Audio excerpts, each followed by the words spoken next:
कार्तिक मास की कहानियाँ। बूढ़े ससुर की कथा। एक समय की बात है, किसी नगर में एक बूढ़ा व्यक्ति रहा करता था और उसकी 7 बहुएं थी।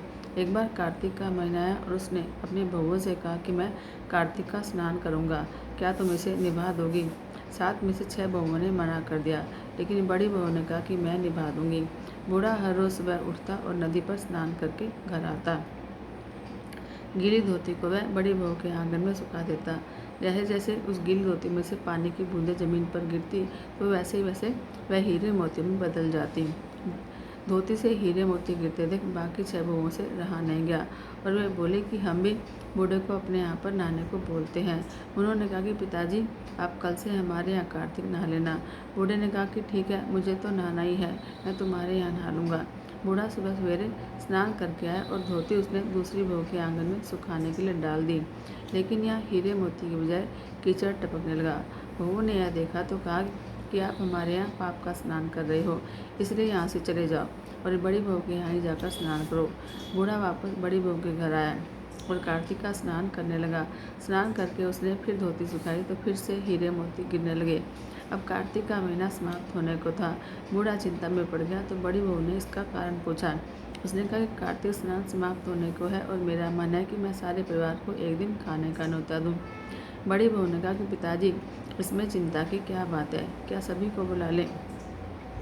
आप सभी को बुला लें, मैं खाना बना दूंगी। बूढ़ा सभी को निमंत्रण देने गया तो बाकी बहुओं ने कहा कि जब तक वह घर पर रहेगी हम खाने पर नहीं आएंगे।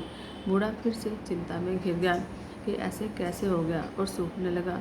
बूढ़े को सूखते देख बड़ी बहू ने कहा कि पिताजी, अब आपको क्या चिंता है? बूढ़े ने बाकी 6 बहुओं वाली बात बड़ी बहू को बता दी, जिसे सुनकर वह बोली कि पिताजी ठीक है, मैं खाना बनाकर रख जाऊंगी। उसने वैसा ही किया, खाना बनाकर रख दिया और अपने लिए 4 रोटी लेकर खेत पर चली गई। वहाँ 6 बहुओं ने खाना खा लिया और बाकी खाने में कंकड़ पत्थर डालकर चली गई और बड़ी बहू आएगी तो परेशान हो गई। इधर खेत में बैठकर बड़ी बहू कहने लगी कि राम जी की चिड़िया, राम जी का खेत, चुग लो चिड़िया भर भर पेट। मेरे ससुर ने घर में जगह दी है और मैंने खेत में। चिड़िया को बाजरा डालकर वह घर आ गई। घर आई तो बूढ़ा फिर उदास बैठा था। उसने पूछा कि अब उदास क्यों हो, सब ठीक ठाक निपट गया ना? मैं बोला कि हाँ, सब ठीक ठाक निपट गया, लेकिन वह तेरी दिरानियाँ बाकी बचे खाने में कंकड़ पत्थर और मिट्टी डालकर चली गई। बहू ने कहा कि कोई बात नहीं पिताजी, मैं तो अपने लिए 4 रोटी फिर बना लूँगी। बहू बूढ़े से बात करके घर के भीतर जाकर खाने को देखती है, लेकिन क्या देखती है कि इस खाने में वह सब कंकड़ पत्थर डालकर गई थी, वे सब हीरे मोती में बदल गए और घर की जगह महल खड़ा हो गया, धन दौलत से भर गया, अन्न के भंडार घर में भरे पड़े हैं। वह बूढ़े को बुलाकर कहते हैं, पिताजी, आपने तो कहा था कि मेरे लिए कुछ नहीं बचा, लेकिन यहाँ तो हीरे मोतियों के भंडार भरे पड़े हैं। पूरे घर में धन की वर्षा हो रही है, साधारण सा घर महल में बदल गया है।